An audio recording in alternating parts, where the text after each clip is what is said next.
The guest for today's podcast is Mr. Shivakumar from Coimbatore. He has vast experience in the field of real estate. He has founded a company called DVIPL, that is Dhanvi Ventures India Private Limited.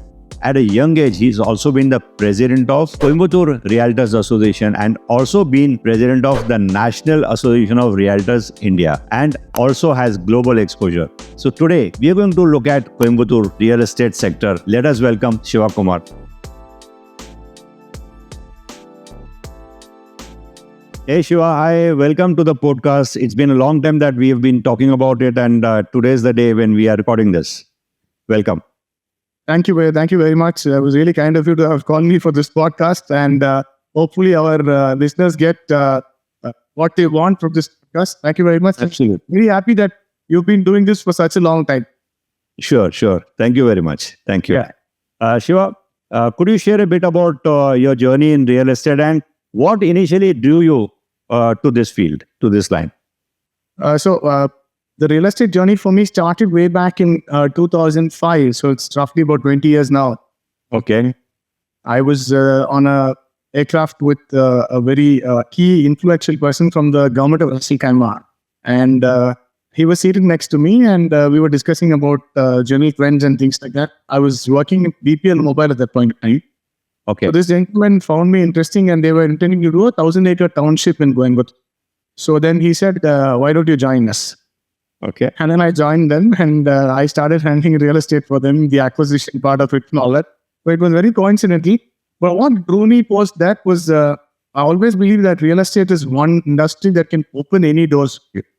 And it is an industry that in India at that point in time was very nascent. But I believe in the future, it is a wealth-creating portfolio for anybody.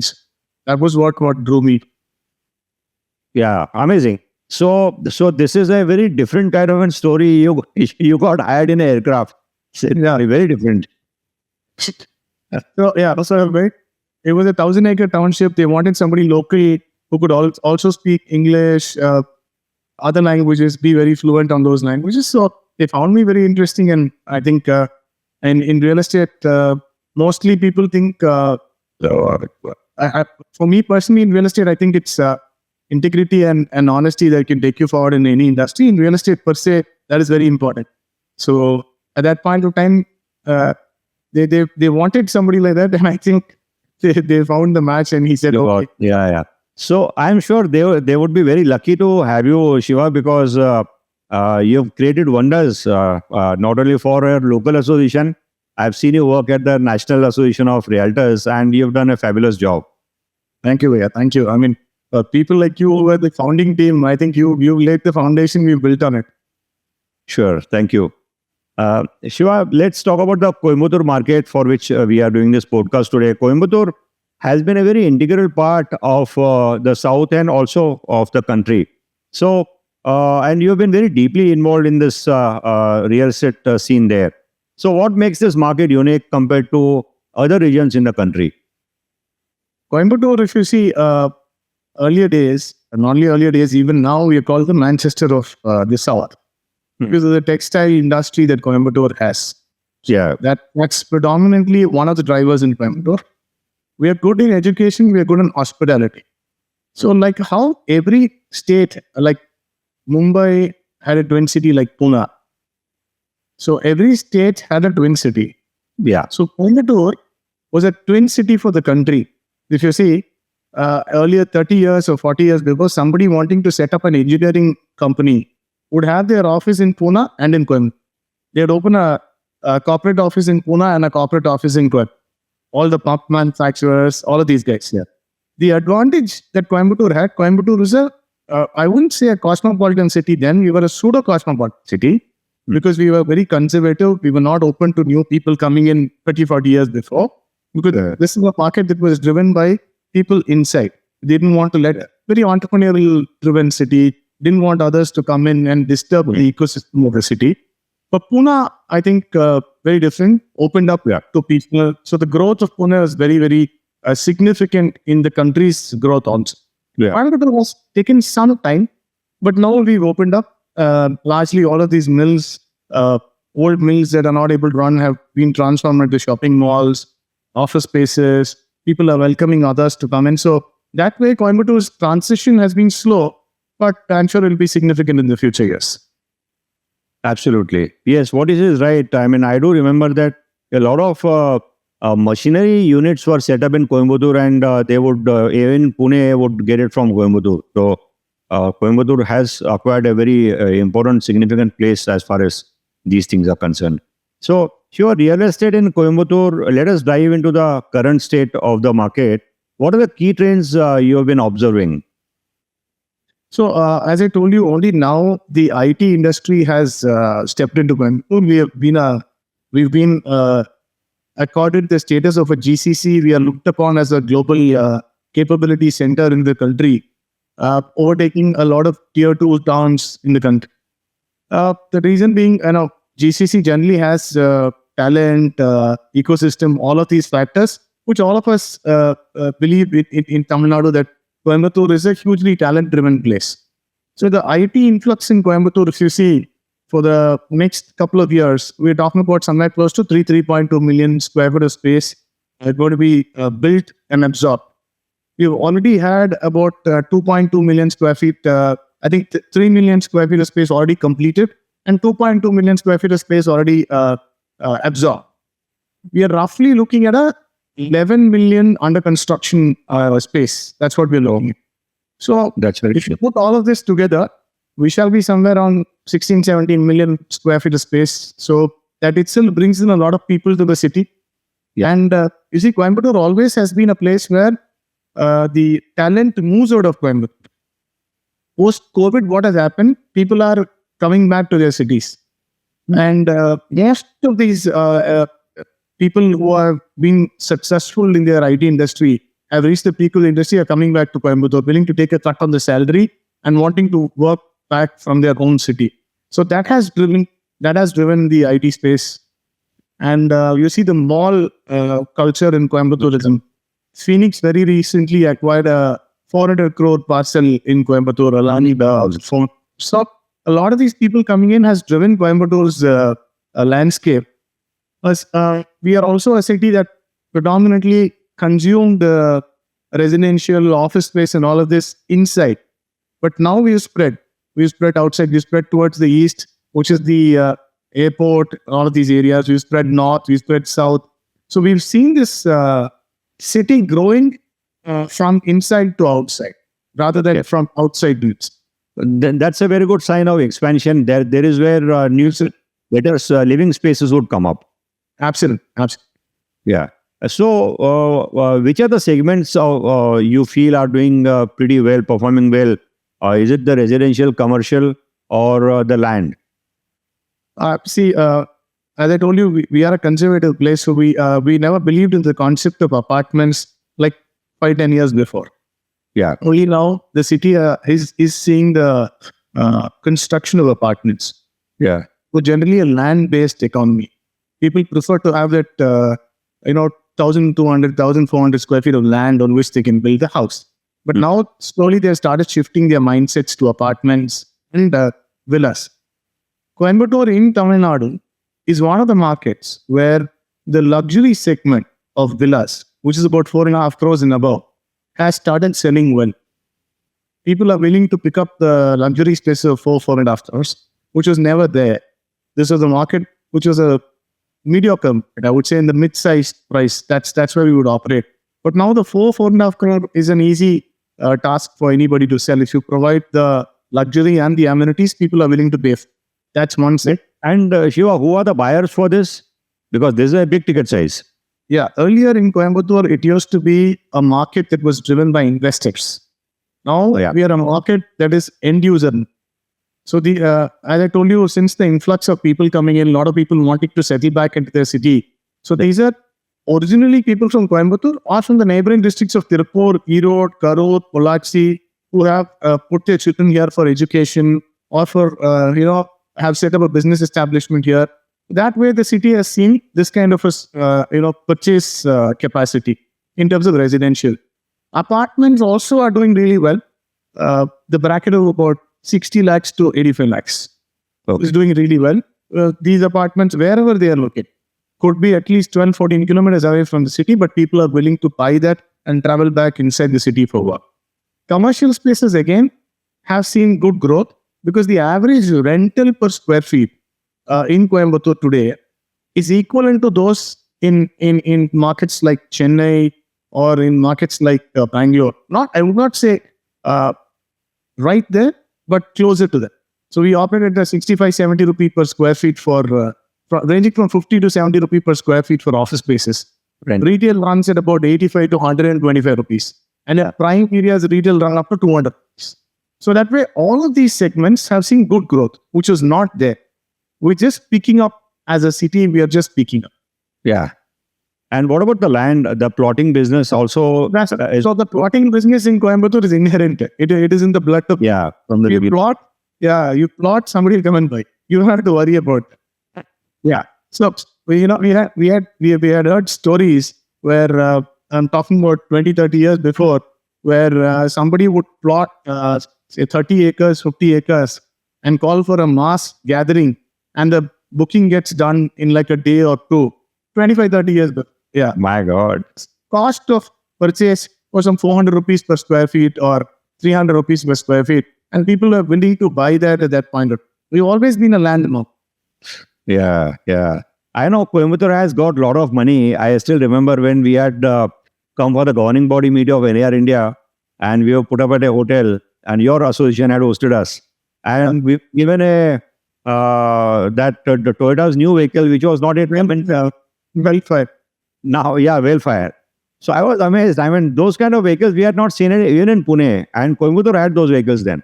So if you see in India, the two markets that Mercedes-Benz always thought of coming first was Pune and Coimbatore.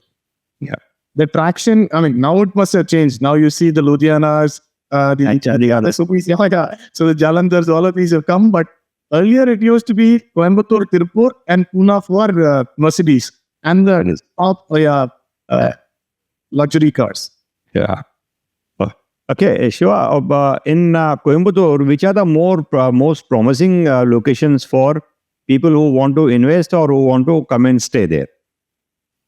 So, interestingly, two perspectives. A lot of these people from outside who want to settle into Coimbatore settle because of the Isha Yoga Center. Yeah. So I'm taking a very different route to your answer. A lot of people from Delhi prefer buying land in Ooty and in Kannur. Why I'm talking to you about the national market? Because Ooty and Kannur are national markets. Correct. Delhi people believe driving up to Himachal is a task for them. Oh. Correct. And the summers are actually, morning it's hot, only in the night it gets a little cold. But in Ooty, they believe taking a 2.5, 3 hour flight and driving to Ooty will take about 1.5, 2 hours. So the entire 5 hours, they reach to a location which gives them a temperature of 18 to 22 degrees in the morning and say close to 6 to 8 degrees in the evening. A very peaceful location. So this, if you see Ispravaha and a lot of these people have come and developed these locations in Kannur and Ooty and Kotagiri. So this is a significant change that we have seen of people want to settle.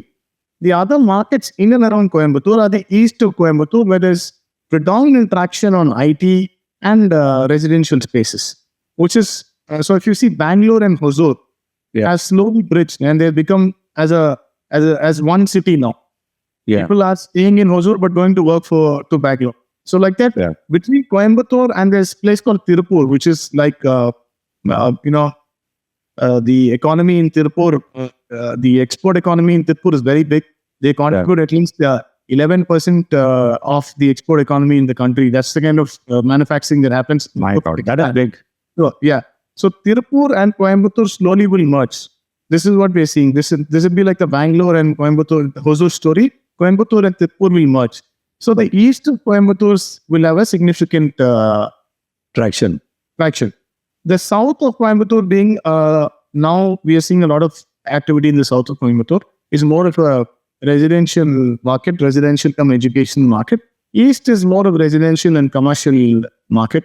The north predominantly has been an IT and residential market. The west being a place where people want to have their farmhouses. Isha Yoga is located.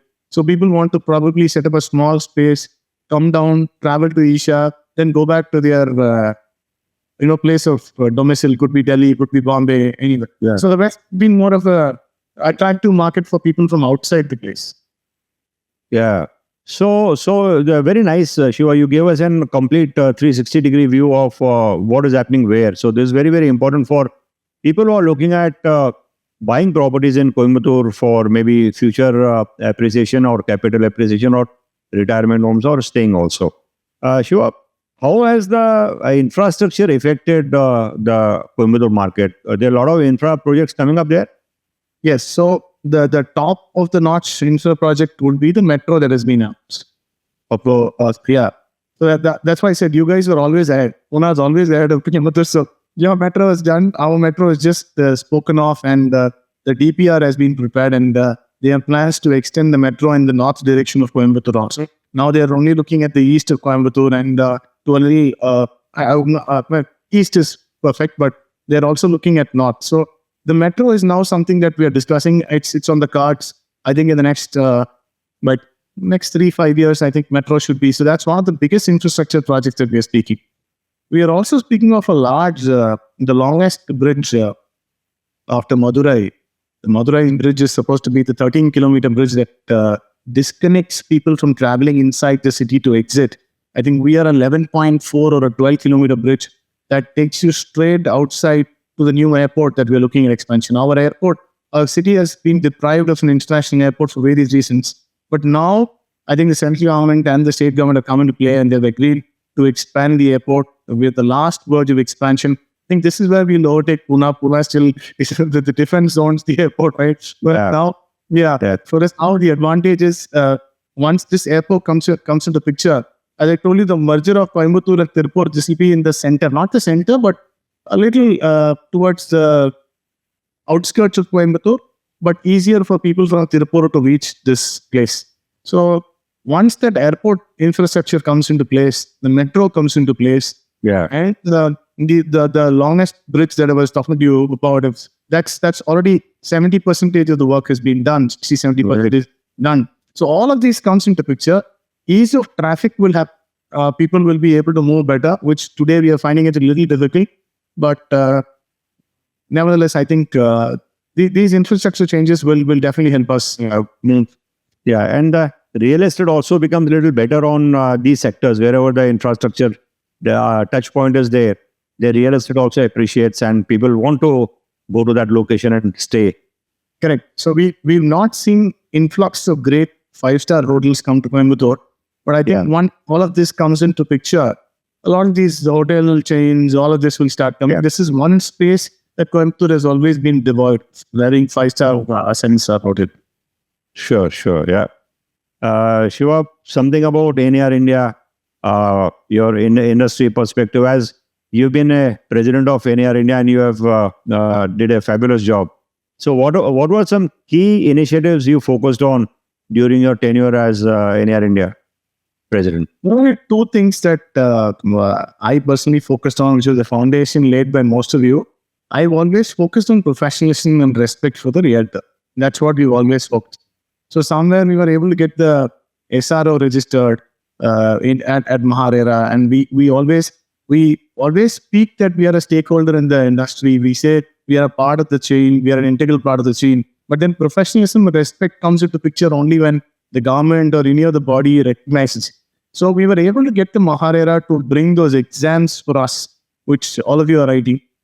So that was a foundation laid by many people, but we were able to execute it at that point of time during the year I was president. A lot of support from people from Maharashtra and other parts of the team that per se, I was heading the team. I was one among them. I was the leader among the team. But nevertheless, we were able to pull that out. That was one thing.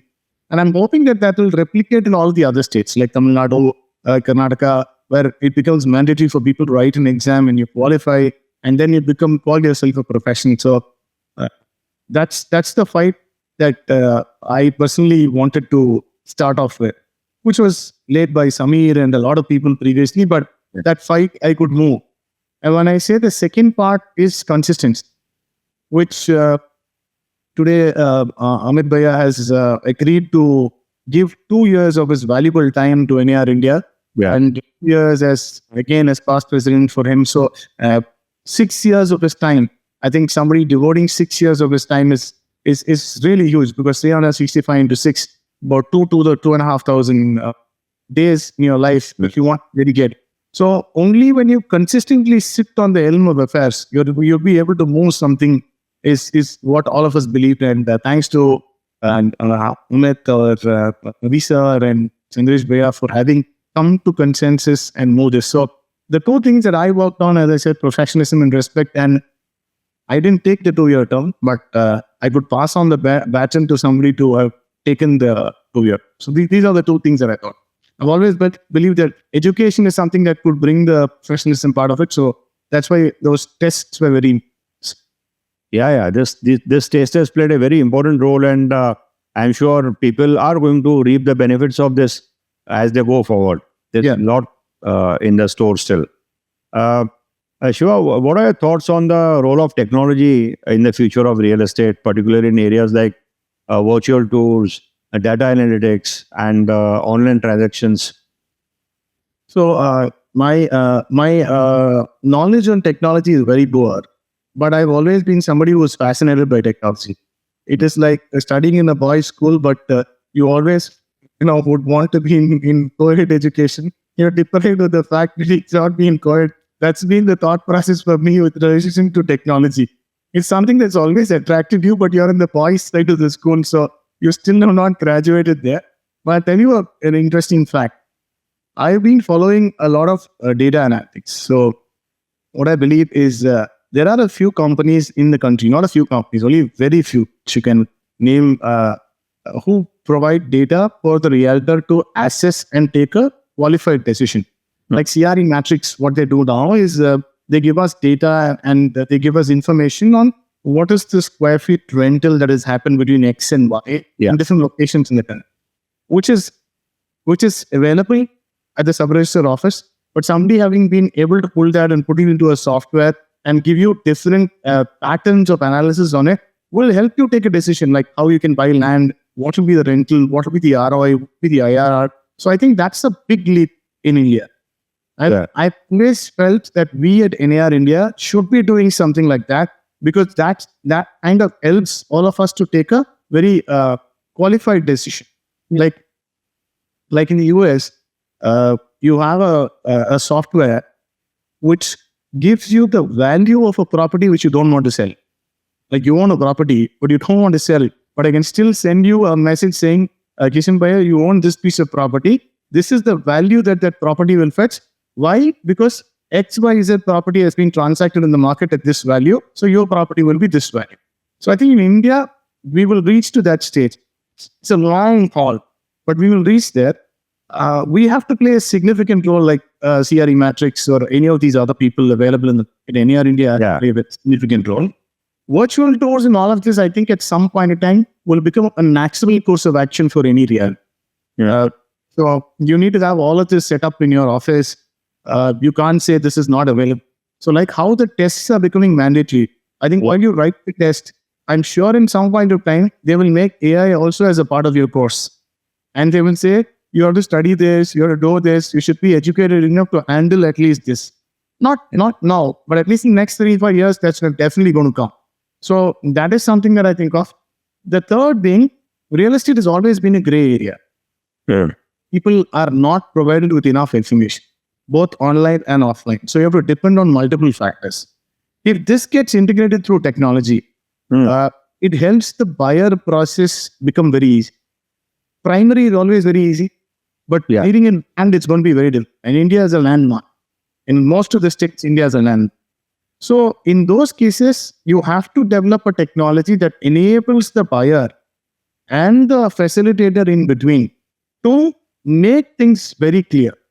Take it down very crystal clear, like you enable the online EC, the Satbara, all of this, integrate all of this, like in your state, in our state, it's called the Patachita, in Karnataka, it's Nata. So if all of this can come into one sheet and the guy can visualize it, nothing like it. So I think that future is always technology, but how technology has impacted us also is very important. Like Strata, when he started on during COVID, I think a lot of NAR India people have supported that company to grow. Fractional real estate was something that none of us were aware. We were very, very reluctant as a market to go buy some coupon instead of a stamp deed or a registration document. But I think it's the faith that NAR India drove into the system that people today are believing that I get an 8.5% or an 8.25% monthly return or an annual return on this in spite of having a coupon, and I don't have to buy the entire building. I can have one piece of the building. This faith being imposed by people at NAR India. So I think how much of a technology can come in, the faith that a realtor or the facilitator in between imposes to the customer is very, very. Technology can improve. It will help us enhance the process, make it more efficient. But trust being the essence of this business, you need a facility. That's my. I'm 100% with you, Shiva, because we've seen India is still a developing country, but we've seen developed nations already have most of these tools. But still, realtors are thriving there. Realtors are required there. So I'm sure. I mean, we are seeing from our developed counterparts that realtors are not going to be phased away. And in fact, this AI or the digital world is going to help in further this cause of real estate selling in a better way. Yeah. Also, the one more point that I would add on is, if you see, there's a lot of social media influence today happening on people to take decisions, right? Yeah. I personally believe that unless and until one is qualified enough as a realtor or a facilitator, going ahead and putting certain information, validated information, I think these people also have to come into a foray where they have to write an exam, qualify themselves, and put it across. Because as a social media influencer, it's your right and responsibility to ensure that you give correct information to the market. So for that, you need to validate certain things and then not brashly put information on the social media and blame X or Y or Z.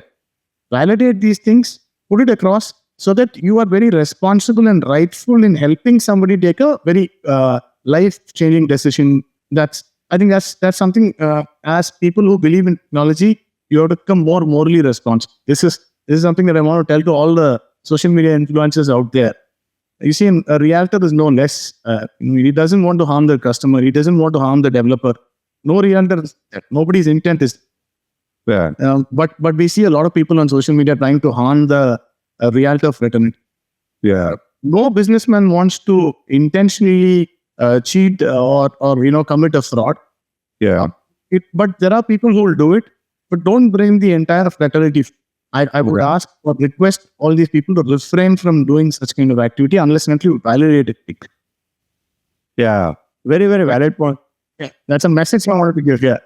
Sure. No, this is a very valid point because social media influencers play a major role in influencing a decision making for a property buying or selling. And if they commit any fault there, then based on that, the other person takes that decision. The person who's walking takes the decision. So they have to be responsible for what they are saying and what they are putting up on their channels. A very, very valid point, and I'm 100% in agreement with you that there has to be some cause. These people have to own the responsibility. Whatever they do, they have to own the responsibility of that. They can't just get away with just because there is no nobody can hold them responsible. That's not a good idea. Not a good thing to happen. Yeah. Shiva, what are your views on the importance of ethical practices and professionalism in the real estate industry? This industry deals with a lot of money and more often with other people's money. So, what do you think about this ethical practice? I personally believe that in today's generation, the most deficient product in business is trust. Yeah. There's no trust between two people these days. It has reduced to a large extent. How it has reduced in real estate also, if you see, I have a lawyer by my side, the seller has a lawyer by my side. If I'm a buyer, I have a lawyer. Yeah. You see, everything being documented from A to Z. And then say, if you do this, you have to come to that court. You do this, you have to come to this court. this much money will be lost, that much money will be lost. Whereas 30, 40 years back, I think all of this ran based on the word that somebody would give. Correct? So I think business's basis, whether it's real estate or any other industry, it's the word that you catch on. If you probably give a word, you have to keep up. If you can't give a word, you should give a word and try keeping up to it. So I think this has to be ingrained in every individual, whether it's business, whether it's social life, whether everywhere. I think you have to stick to the principle of Dharma, saying you will not give anything away for not doing something. Meaning, if I promised, I will deliver.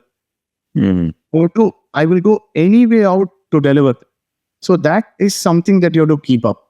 So ethical practices, I think the first line that you write is to keep your word.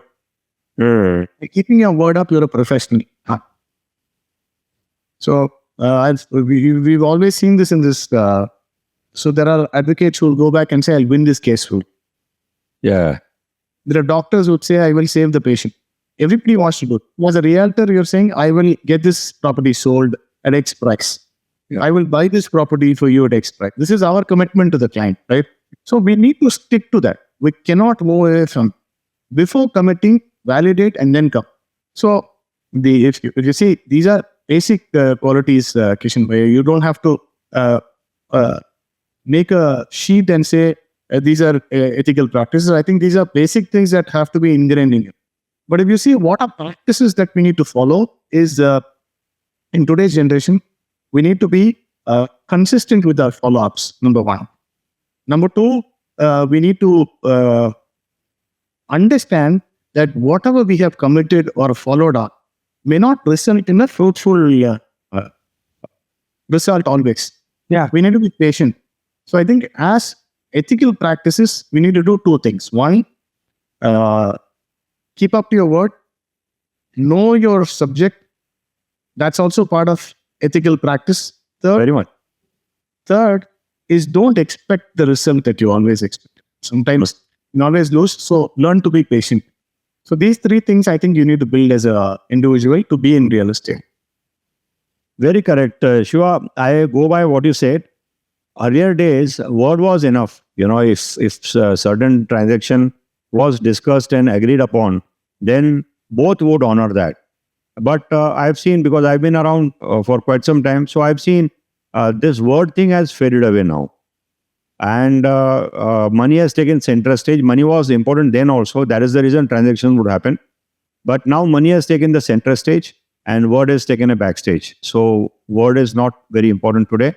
But money, people change their words for money.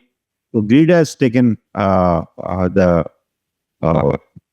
greed is commanding everything. Greed is nobody knew real estate could give so much money, right? Earlier, real estate was an asset class that would help somebody run the family, get a wedding done, get one of their life changing decisions to be helped with that kind of money. Today, real estate is the forcenter of real estate, the epicenter of real estate has become money. Based on which do a lot of things. So I think that way we need to change. Yeah.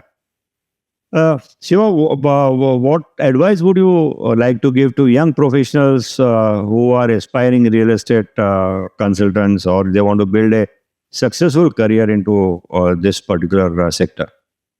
This is something that I've always harped on. I said, a doctor would make his son a doctor, an auditor would make his son an auditor, a lawyer would do that to his son. But most would be real estate professionals, I won't say all of us, would never want our children to come into this industry because there's no professionalism, respect. I'm sure the money is there, but there's no professionalism and respect into this. But I think slowly things are changing. You're seeing now, when people used to say, I used to be an insurance agent or a mutual fund broker, there's less respect for them. But once IRDA and AMFI and all of these agencies came into picture and they started writing exams, they started qualifying as becoming a professional. We also become a professional, and we show that any aspiring undergraduate or a postgraduate who wants to pursue a career, real estate is something that can influence and impact the economy. Because any decision to set up a new factory, set up a new residential building or one's own house or a hospital, the epicenter becomes land. And you're qualified to give them information on land. and you travel with him throughout. First is land, then you teach him on the licensing aspect of how one has to do a building approval, etc., etc. Then get to, becoming somebody who engages with multiple contractors, tell them these are the contractors available in the market, then put them across the lawyer. So you be like the Flipkart of things for people. Yeah. You have enough knowledge that you can supply to your client. And then I think that becomes one very, very key point for anybody to step into this industry. So most of these industries today, I think children aspire to become IT professionals. They aspire to become a sales manager or a marketing manager. But real estate is something that drives your entrepreneurial spirit. It kindles the spirit in you. Once you start working with the company, and then once you move out, you are a job provider for at least 5-10 people. You can chase the people. So, which is one thing that we can drive in as a factor. I'm sure money is there in real estate.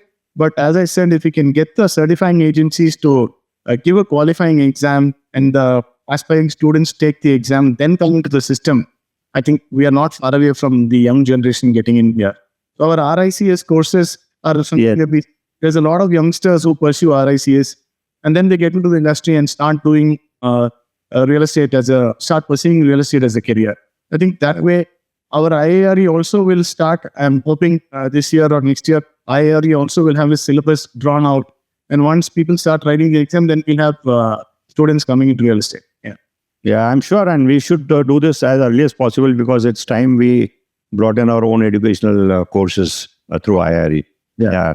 Sure. You've been, while at NAR India, you had the opportunity to visit NAR US, and you've been rubbing shoulders with the international property consultants also.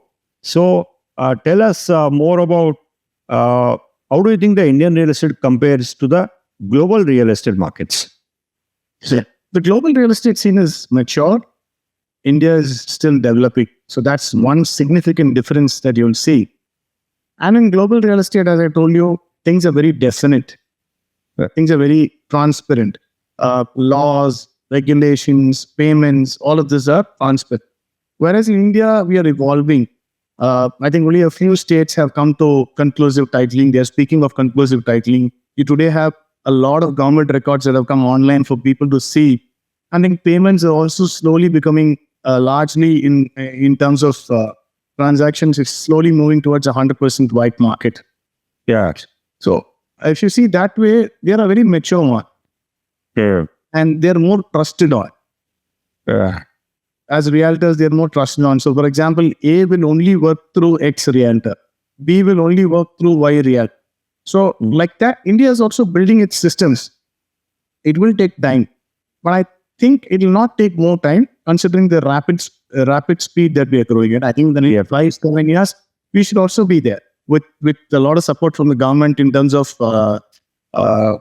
transactions becoming 100% white, a lot of data available, and conclusive titling will, if it comes out to table, I think we will also be there.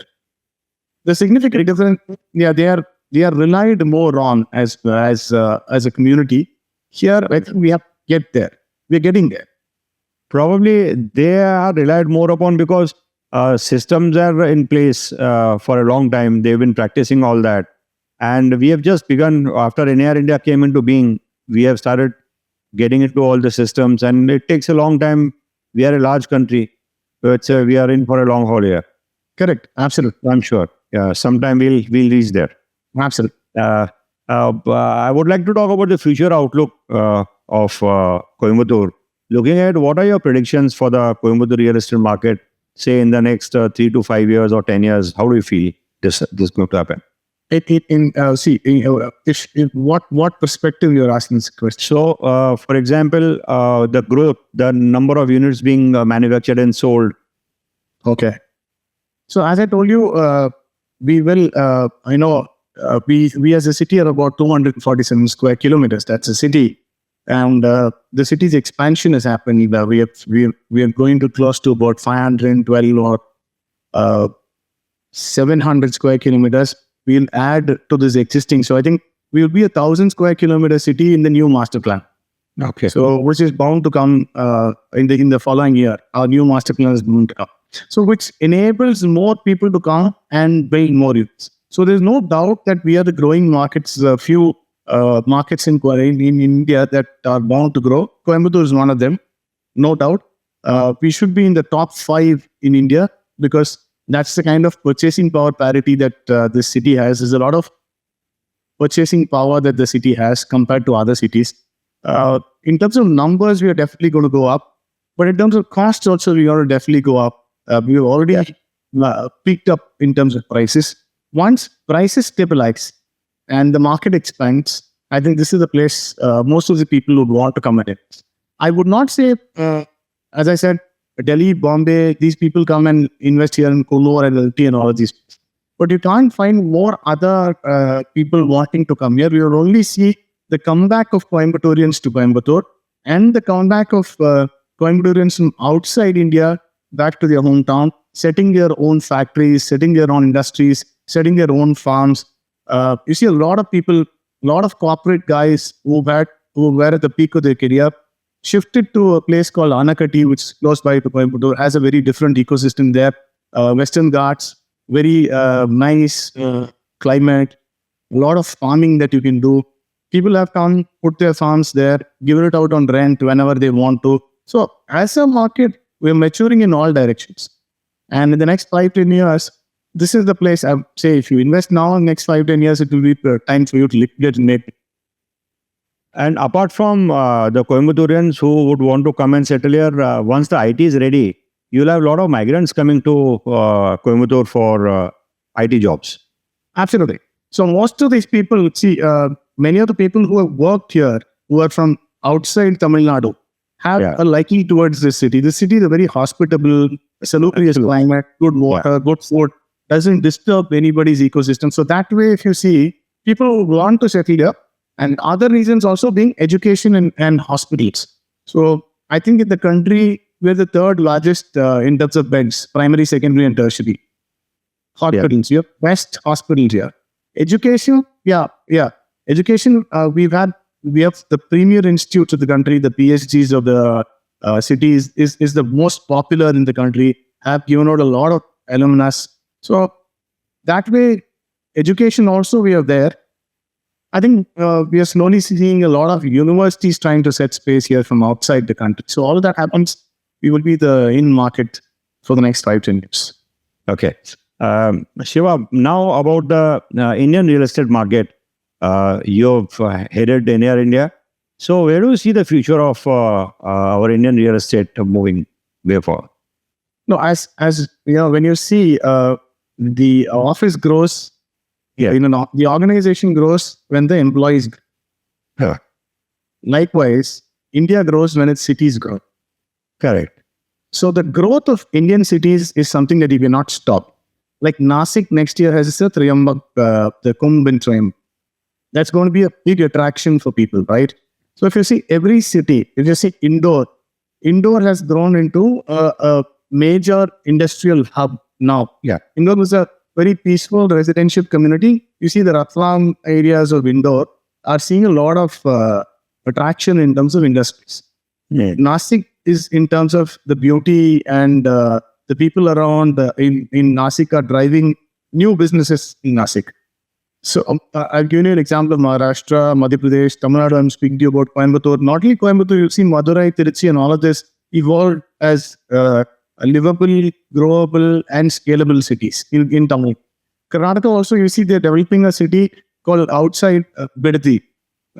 So outside Bangalore, they're developing another satellite city. Telangana, the government today is looking at Vijayawada, Vizag, Nellore. They're trying to build a shipbuilding capacity in this place called Ramayapatnam. Yeah. So you see a lot of these small cities will spurt growth that Indian growth can never be stopped in the next 5-10 years in terms of real estate. Siliguri is a market that I've always betted on. Bihar is a market. Patna is a market that you can work. Chhattisgarh is a market that you can work on. So you see Bhopal, again in Madhya Pradesh, beautiful city where you can check up. So I think India's growth will be defined by these smaller cities. They will make themselves scalable, growable and developable. They will contribute to the GDP much better than what they were doing earlier. the gross state domestic product will improve, by virtue of which the GDP will improve when these small cities start contributing. So I think India's real estate market is bound to grow. It's only going towards, for only smaller reasons like not having technology, not having enough information. These are the small hiccups we will have. But I think once all of this is set up, we will very soon, as I said, become a market where everybody wants to come in set space. You've never seen this kind of competition among states. You see, a couple of months before, when everybody went to the World Economic Forum, you must have seen the conversation between the Industries Minister of Tamil Nadu, the Honorable CM of Maharashtra, and the Honorable Andhra Pradesh. All of them sat there and said, we don't want to fight amongst ourselves. As long as you're coming to our country, we're welcoming wherever it is. So you're seeing so much of investor summits happen. Maharashtra, Andhra Pradesh, Gujarat, Assam, Bihar, Tamil Nadu, Kerala. You see, every state wants to compete amongst each other to bring that development to the state. I think as long as that's going to happen, India will be the growth story. Yeah, and as you rightly said, nobody can stop this now. Yeah. Yeah, sure. Shiva, your final thoughts over today's podcast. So, one is, as an individual, I have known you for a long time, Kishen Bhai, but as somebody who's traveled with NAR India for so long, and at your age, I mean, I'm sure you must be 50, 45 plus. People who want to relax, sit back at home and not do much, just enjoy your time. But you've taken time out to bring, to learn technology, number one. If you ask me to do a podcast, I can't. I might have to ask some 7 people to help me set this thing up. Today morning also, we see my colleagues who heard this thing. As I told you, I'm really far away from technology. But you see, you've taken this effort. You want to bring out information on different cities. You're trying to connect to people whom you think can make or can give inputs that help people take decisions. That's one thing that you're doing. And the second is, as I told you, you don't want to sit back and just enjoy, how much ever you put a lot of effort. You don't want to sit down and enjoy. You're enjoying what you're doing even now, which is one thing that I appreciate. And hats off to you, Kishen Bhai. I don't know at 80 by 60 whether I'll be doing this. But it's a very interesting thing to see you. And I think there's another gentleman also from our Pune association, Darshan? Not Darshan. Abhijit Sabharwal. Abhijit Sabharwal is an interesting character. I've seen you scale up. So I think it's very, very happy to and heartening to see people like you bring a lot of information out to the market. And please keep doing this. Don't stop with cities where NAR India is present. Expand yourself to cities where NAR India is not present. Give those information also to people so that they will be very proud of their representative from that city. And hopefully he will add a chapter to NAR India. Absolutely. We want NAR India to cover the length and breadth of the country. Correct. We should be available. And so my contribution towards organized reality, what we started in 2007 through NAR India, I'm still continuing in my own way.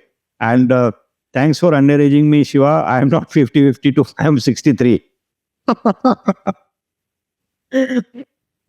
That's another happy moment for your music. But I love what I'm doing, so I'll keep doing this as long as I can. Yeah. Thank you so much, Shiva. We wanted an absolutely open and frank talk with you and cover the city of Coimbatore from your perspective, from your angle, as you have seen. Thank you so much for being here today. Thank you. Vanakkam and namaskar to all of you. Bye. Thanks. Thank you for being with me till the end of this podcast. I'm sure you liked it. If you found it useful, do not hesitate to share it with others so that they can also take advantage of this. And if you are new to the channel, don't forget to subscribe and hit the bell icon so that you get the notifications automatically. See you soon with the next one. Till then, goodbye.